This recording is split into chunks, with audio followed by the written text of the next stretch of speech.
Et si je vous disais que nous avons lu les paroles de Jésus à travers un prisme qui les a appauvris pendant des siècles, que lorsqu'il a dit, dans Matthieu 24, 37, « Comme au jour de Noé, la plupart d'entre nous ont retenu l'image d'une pluie, d'une inondation et d'un avertissement météorologique, au point d'en oublier le diagnostic profond que Jésus voulait transmettre au cœur de son auditoire. Aujourd'hui, nous allons reprendre cette phrase simple, suivre sa trajectoire jusque dans les origines avant le déluge, et comprendre pourquoi une lecture réduite de ces mots change tout. Non seulement notre façon de prévoir des catastrophes, mais la manière dont nous vivons notre foi jour après jour. Nous allons remonter le fil. D'abord, peindre le paysage moral et spirituel qui a précédé le déluge. Ensuite, regarder de près la parole de Jésus dans son contexte évangélique, et examiner comment les siècles l'ont souvent transformé en une prophétie d'événements physiques plutôt qu'en un appel au cœur. Enfin, nous ferons le lien avec notre temps, non pour alimenter la peur, mais pour réveiller la vigilance et l'espérance. Si cette parole vous interpelle, abonnez-vous pour recevoir d'autres lectures bibliques qui cherchent à réveiller l'esprit et la conscience. Imaginez un monde ancien, plus proche d'Adam que d'une autre, un monde où les frontières entre le céleste et le terrestre semblaient encore, pour un moment, poreuses. Ce n'est pas une fable, c'est le cadre que la Bible nous offre dans Genèse 6. Un temps où l'humanité, déjà blessée par la chute, connaissait une intensification de la corruption. Les traditions anciennes, y compris certains écrits apocryphes, brodent autour de ce tableau. Elles racontent l'apparition de veilleurs, d'anges, qui par curiosité ou par rébellion, se sont mêlés aux affaires des hommes. Ces récits ne remplacent pas l'autorité des Écritures, mais ils aident à éclairer la profondeur symbolique et morale de ce que les textes canoniques décrivent. La Genèse dit simplement que des fils de Dieu virent que les filles des hommes étaient belles, et ils prirent pour femmes celles qu'ils choisirent. Elle parle aussi des Néphilim, ce terme mystérieux qui a été rendu généralement par géants dans certaines traductions, et note que leur présence corrompit la terre. Au-delà des images spectaculaires, ce qui est central dans le récit biblique, c'est une rupture, une appropriation du savoir, de la puissance et des arts, sans la crainte et la soumission à Dieu. L'ordre créé est inversé. Le don de la connaissance devient outil d'orgueil et de domination. La créativité humaine, privée de crainte sainte, sert à asservir plutôt qu'à glorifier le Créateur. C'est ici qu'Enoch entre en scène comme personnage clé, non pas par sa célébrité, mais par sa fonction d'attestant. La Bible nous dit qu'Enoch marcha avec Dieu. Les traditions anciennes le décrivent comme un témoin, un archiviste, un homme emmené par Dieu pour préserver une mémoire. Selon ces écrits apocryphes, que nous nommons ainsi parce qu'ils ne font pas partie du canon unique accepté par toutes les communautés de foi, Enoch voit, rapporte et met en garde. Que l'on accueille ces récits comme historiques complets ou comme symboliques riches, ils nous aident à sentir le poids moral de ce qui se passe. Une connaissance transmise sans éthique, des enseignements détournés pour l'orgueil, des rituels et sacralités remodelées pour satisfaire le désir de puissance. Pensez aux images, ateliers où l'on forge des armes aux éclats d'acier, cités où se multiplient les idoles et les autels, marchés où s'échangent savoirs et secrets, mais aussi pratiques qui écrasent le faible et glorifient le fort. La corruption n'est pas seulement visible dans le corps des êtres, elle s'insinue dans la structure des relations. On sacrifie la vérité pour la célébrité, on troque la justice contre l'avantage. L'écologie spirituelle du monde s'en trouve empoisonnée. Puis vient Noé. Le récit biblique pose Noé comme un contrepoint sévère et lumineux. Un homme juste, intègre parmi ses contemporains, qui marche avec Dieu. Là où la société succombe à l'orgueil, Noé incarne l'obéissance. Là où le monde altère l'ordre voulu par Dieu, Noé suit les instructions divines. Peinture de bois et de calfeutrage, clous et planches assemblées par une foi pratique. L'arche dans cet horizon n'est pas seulement une embarcation. C'est une réponse concrète à l'appel à la fidélité, une construction de salut dans un monde qui a dévoyé le sens des choses. Le jugement du déluge, tel que le raconte la Bible, est donc double.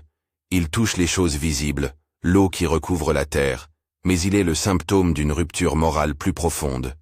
Le déluge juge un monde qui a oublié le fondement. Et après la tempête vient l'alliance, l'arc dans le ciel, un signe que Dieu ne détruit pas sans ouverture à la grâce, sans promesse de restauration. L'histoire de Noé ne se clôt pas sur une leçon de météorologie, elle laisse un testament éthique. La relation à Dieu est ce qui ordonne la création, Et quand elle est rompue, la société se disloque. C'est précisément cette complexité, ce mélange de jugement et de miséricorde, que Jésus convoque dans Matthieu lorsqu'il dit « Comme au jour de Noé, ainsi sera la venue du Fils de l'homme ». Beaucoup ont retenu l'image spectaculaire du jugement soudain et de la destruction. Et c'est compréhensible. Une pluie soudaine, une catastrophe éclatante, saisissent et frappent l'imaginaire. Mais si l'on s'arrête là, on risque de manquer le cœur du message. Jésus évoque un motif, une typologie. Il met en parallèle une condition humaine, une posture du cœur, pas seulement un faisceau d'événements climatiques. Pour éclairer cette parole, il est utile de distinguer 3 lectures qui ont fleuri au fil des siècles. D'abord, la lecture littérale, comme au temps de Noé, renvoie à un événement singulier, le déluge, et la référence sert de modèle d'un jugement catastrophique à venir. Cette lecture met l'accent sur l'aspect spectaculaire, sur la soudaineté et la ruine matérielle. Elle a été populaire parce qu'elle alerte contre la négligence et prépare au pire tangible. Deuxième lecture. La typologique. Ici, comme au jour de Noé, n'est pas seulement une photographie d'un événement, mais un motif répétitif. Le déluge est une figure, un prototype, d'un processus que Dieu connaît et juge régulièrement. L'éloignement du peuple de la justice, l'exaltation de la connaissance et de la puissance sans la crainte de Dieu, et l'aveuglement généralisé face à ce qui est essentiel. Jésus, dans ce cas, n'annonce pas seulement un même genre de catastrophe matérielle, il met en garde contre la réapparition d'une attitude, l'insouciance morale, le divertissement de l'âme, l'aveuglement spirituel. Troisième lecture, la lecture éthique spirituelle. Elle insiste sur l'état intérieur des personnes, leur indifférence, leur préoccupation des affaires de ce monde, leur perte de la vigilance. Dans l'Évangile, le discours de Jésus sur la fin des temps est truffé d'appels à la veille, à la prière, à la fidélité. Lire comme au jour de Noé. De cette manière, c'est entendre un avertissement contre l'endormissement spirituel, plus que contre une météo prophétique. Pourquoi privilégier la lecture typologique et spirituelle? D'abord parce que c'est le contexte immédiat de Matthieu 24. Jésus parle à des disciples au sujet de sa venue et de la manière dont des communautés sont appelées à vivre en anticipant le royaume. Ces images n'ont d'autre but que de faire naître chez les auditeurs une posture, la crainte respectueuse, la vigilance, l'abandon à la volonté du Père. Ensuite parce que la lecture purement matérielle a fréquemment engendré des interprétations sensationnalistes, centrées sur la prédiction d'événements spectaculaires et parfois sur une morale réduite à l'évitement du désastre physique, sans transformation intérieure durable. Il est important ici de rappeler une limite. Quand nous recourons aux récits apocryphes, comme certains écrits qui parlent longuement d'Hénoch et des veilleurs, nous ne faisons pas d'eux un égal de la Genèse.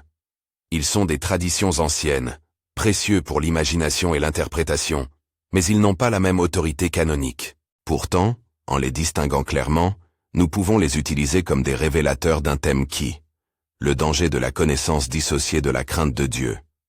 Les récits apocryphes décrivent autant des enseignements interdits que des pratiques qui déforment la création. C'est cette idée-là que nous voulons voir ressurgir dans la parole de Jésus. Regardez l'actualité.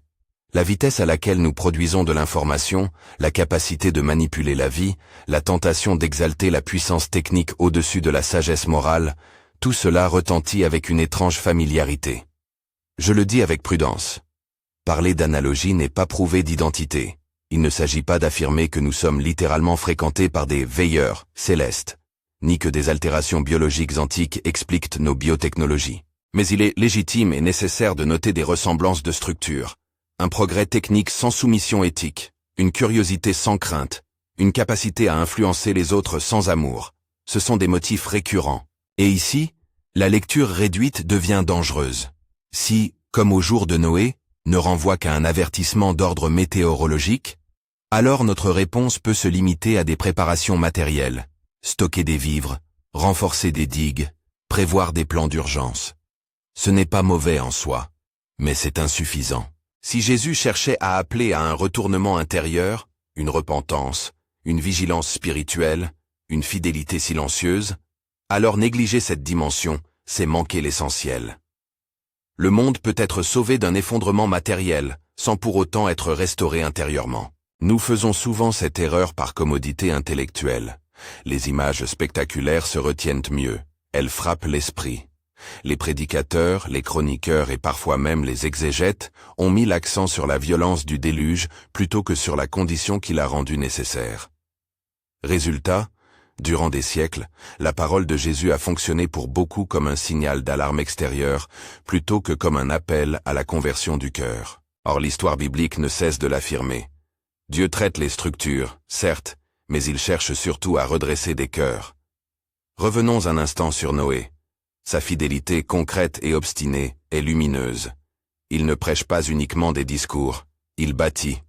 Il ne se contente pas de condamner la dépravation. Il s'engage dans une tâche humble, manuelle et longue. L'arche devient image d'une fidélité active. Jésus, en faisant référence à ses jours, invite chaque génération à la même sorte d'obéissance concrète. Non pas à fuir le monde en le dédaignant, mais à répondre à ses appels par une fidélité qui se voit. Christ apparaît alors comme la véritable arche. Pas un morceau de bois scellé contre la colère de Dieu, mais le Sauveur qui prend sur lui le jugement et ouvre la porte de la vie. Comprendre cela transforme la peur en espérance et la panique en responsabilité. À ce stade, on peut entendre une objection. Si Jésus parlait surtout d'un état du cœur, pourquoi employer l'image du déluge? Parce que les images fortes marquent mieux que les abstractions. Le déluge montre la radicalité du jugement sur une création qui se détourne, mais il montre aussi la miséricorde structurée par Dieu. Il choisit un moyen de salut, il appelle un homme obéissant, il renouvelle l'alliance. Le motif du déluge concentre à la fois la gravité du péché et la profondeur de la grâce. En citant ces jours-là, Jésus récapitule un enseignement complet. Avertissement, jugement, refuge offert, appel à l'obéissance. Maintenant, faisons une pause sur Enoch, parce que sa figure nous aide à mesurer la responsabilité de la mémoire et du témoignage. Selon la Genèse, Enoch marcha avec Dieu et fut enlevé. Selon certains écrits anciens, il fut témoin des réalités célestes et dénonça les excès. Que nous tenions ces apocryphes pour littéraux ou non, Enoch incarne une mission essentielle. Conserver la mémoire fidèle, documenter la transgression sans l'exagérer, appeler au repentir. Dans nos églises et nos communautés aujourd'hui, les Enoch contemporains ne manquent pas, des témoins qui s'efforcent de rappeler la primauté de la crainte et de la foi face aux sirènes du monde. Écouter ces voix demande de l'humilité, car elles nous renvoient à une vérité simple mais dérangeante.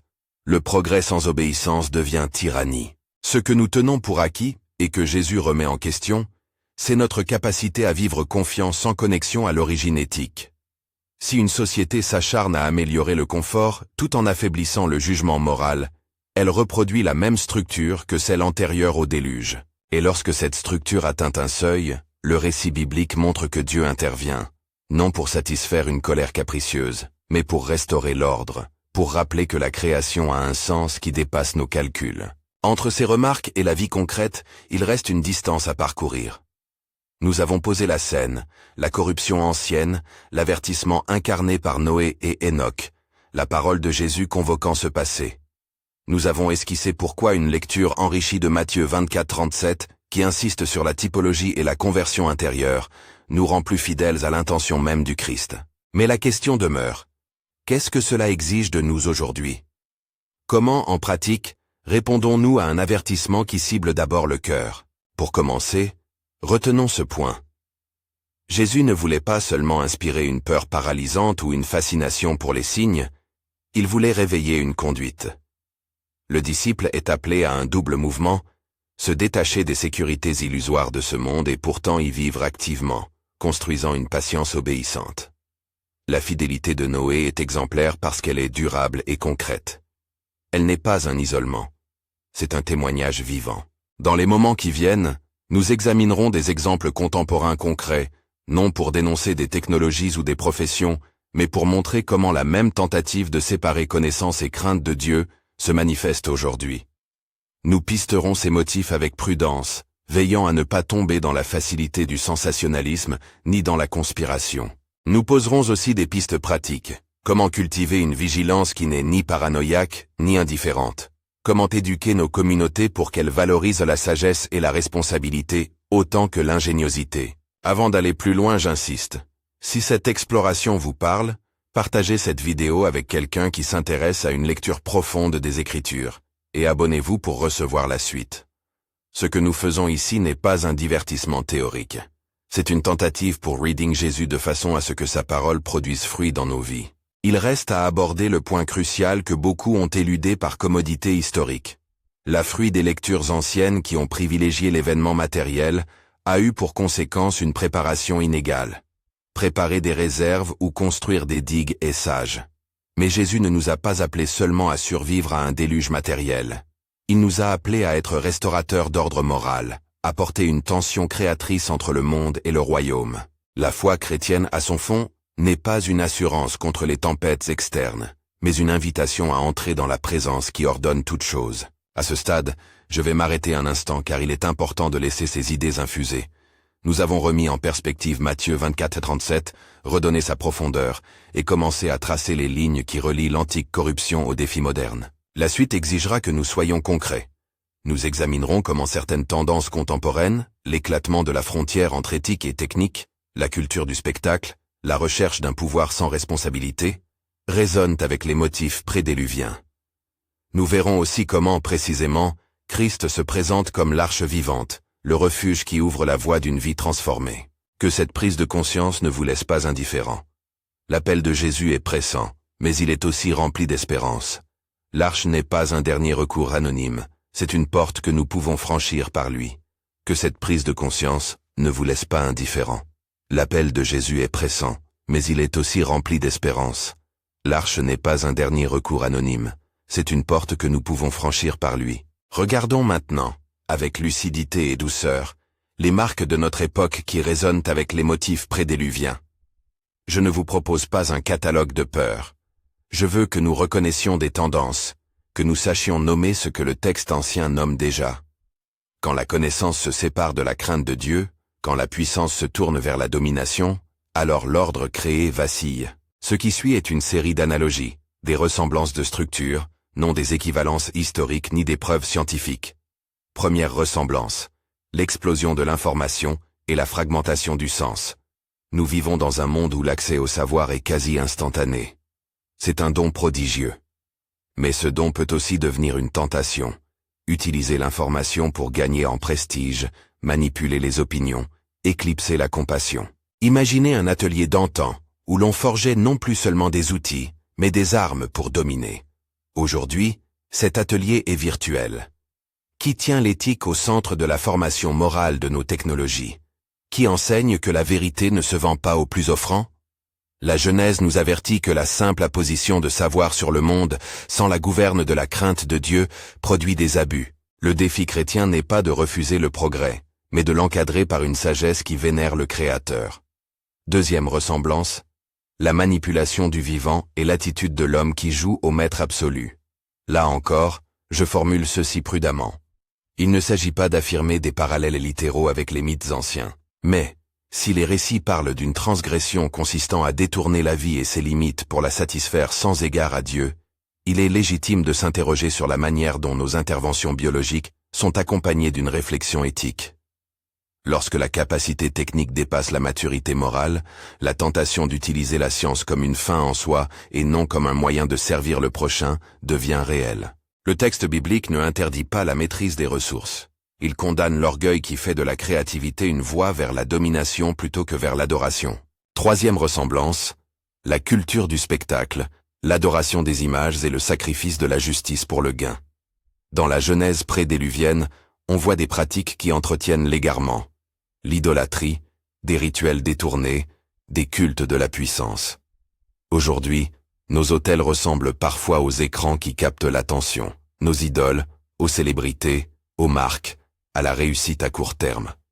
Quand l'éclat extérieur devient la mesure de la dignité, la justice se perd. Jésus, qui parlait de la venue du Fils de l'homme, comme au jour de Noé, Matthieu 24-37, voulait réveiller un sens moral, une perception qui voit au-delà des apparences. Quatrième ressemblance, l'engourdissement moral. Le récit biblique souligne une anesthésie progressive des consciences. Les comportements injustes se normalisent, la violence s'installe dans les pratiques courantes, et le remords s'affaiblit. Nous connaissons aujourd'hui des phénomènes proches. Une indifférence croissante à la souffrance des autres, des débats publics où l'on déshumanise l'adversaire, une tolérance de l'injustice quand elle sert un intérêt. Face à ces glissements, Jésus appelle à la veille. Être éveillé n'est pas une posture de peur, c'est une posture de responsabilité. Si ces analogies trouvent un écho chez vous, alors la parole de Jésus cesse d'être un slogan apocalyptique pour devenir une convocation. Mais comment répondre concrètement, dans la vie ordinaire? Comment se traduit au jour le jour cette entrée dans l'arche que nous propose le Christ? Voici quelques chemins pratiques, des disciplines spirituelles et des décisions éthiques qui nous permettent de vivre l'esprit de Matthieu 24-37 sans sombrer dans la panique. Soon. Cultiver une crainte qui éduque le cœur. La crainte de Dieu n'est ni une peur servile, ni une obsession morose. Elle est le début de la sagesse. Pratiquer la révérence. Relire régulièrement les Écritures. Demander au Seigneur de révéler ce qui doit être changé en nous, et laisser la parole faire son travail.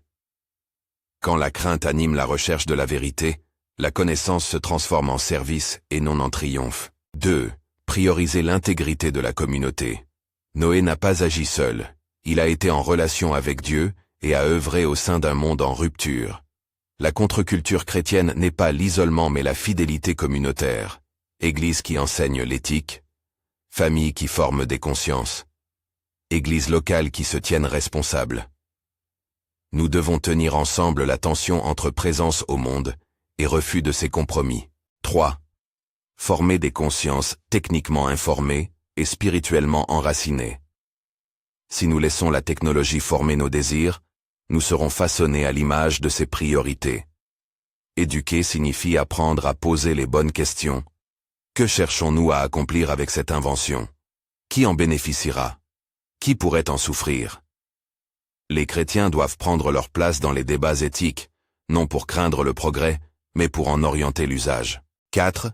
Pratiquer la sobriété et la simplicité comme antidote à l'idolâtrie du confort.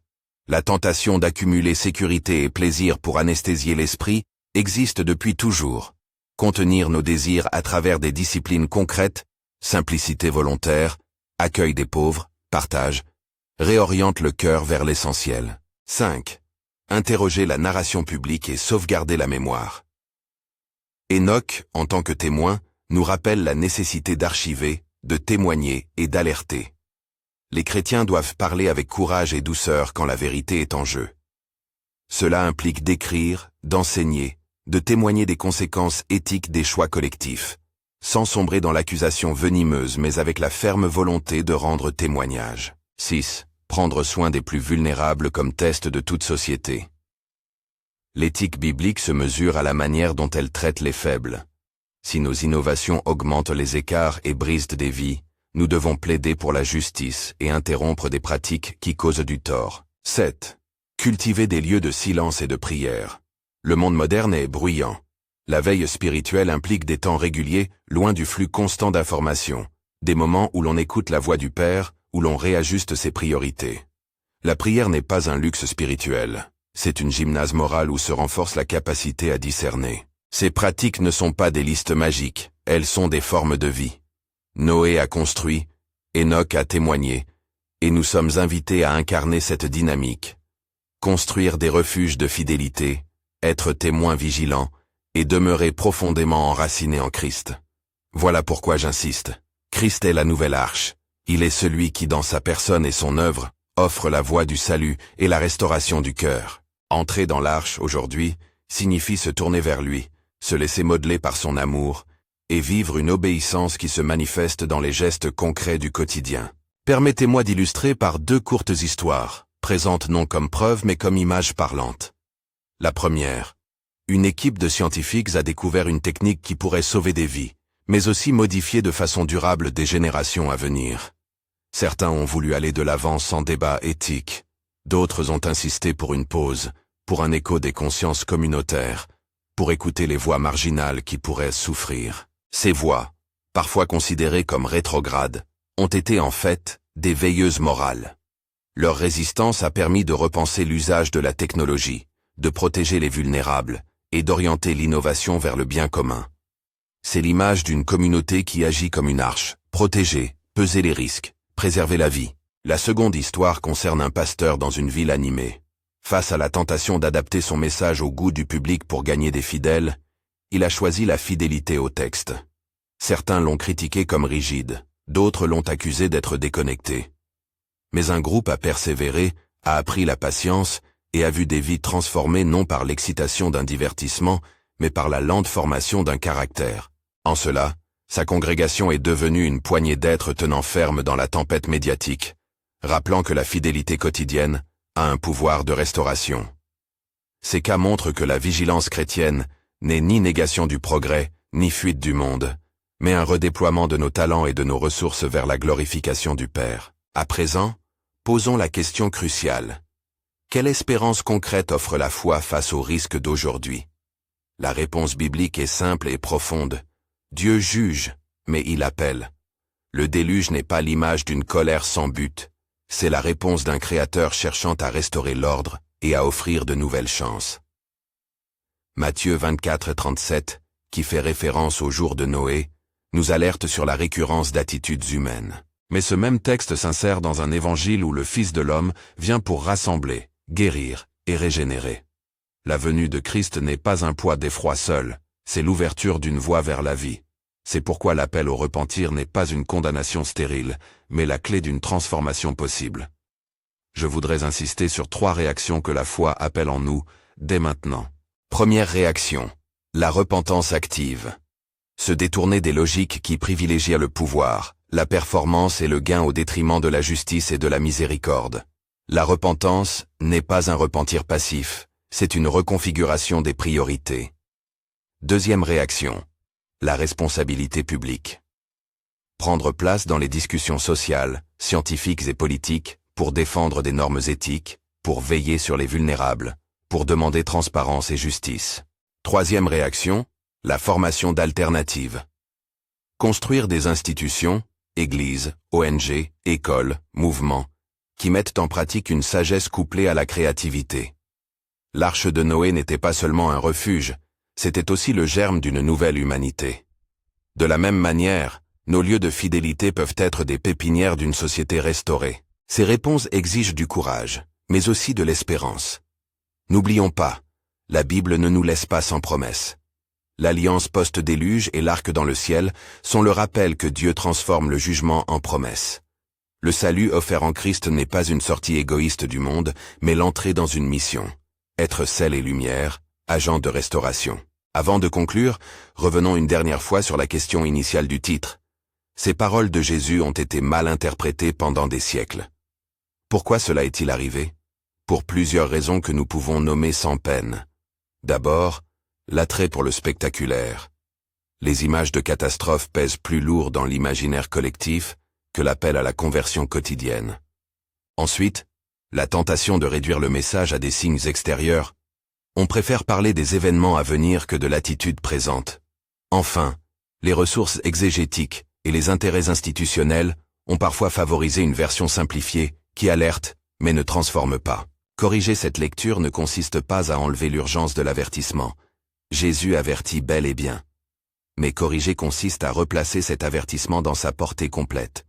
Il s'agit de l'état du cœur, de la structure morale d'une société, et de l'appel à une obéissance qui se voit. Une lecture typologique ou éthique de Matthieu 24:37 nous remet devant la nécessité d'un changement de vie. Elle nous rappelle que la garde de l'âme est aussi importante que la planification matérielle face aux crises.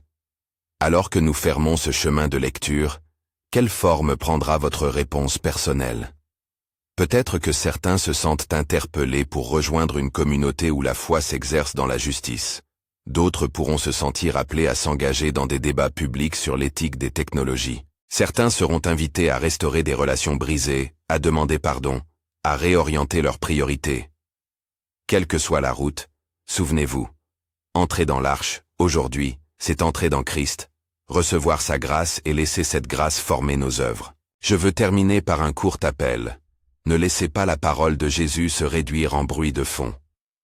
Lisez Genèse 6, relisez Matthieu 24:37, et demandez au Saint-Esprit d'ouvrir votre cœur à l'ampleur du message. Priez pour la sagesse, pour la force d'agir, et pour la clairvoyance éthique dans les lieux où vous avez influence. N'attendez pas que la tempête force la main. Bâtissez dans la foi, humblement, comme Noé. Si cette réflexion vous a aidé à voir autrement un passage familier, partagez cette vidéo avec quelqu'un qui a besoin d'entendre une lecture renouvelée des Écritures. Par ce partage, vous participez à répandre une lecture qui appelle à la transformation du cœur autant qu'à la prudence extérieure. Que la paix du Seigneur vous accompagne. Que la grâce qui a préservé Noé et sa maison vous garde, non pour fuir le monde, mais pour y vivre comme artisans de restauration. Que la bénédiction du Père, du Fils et du Saint-Esprit vous fortifie pour être vigilants, miséricordieux et fidèles. Amen.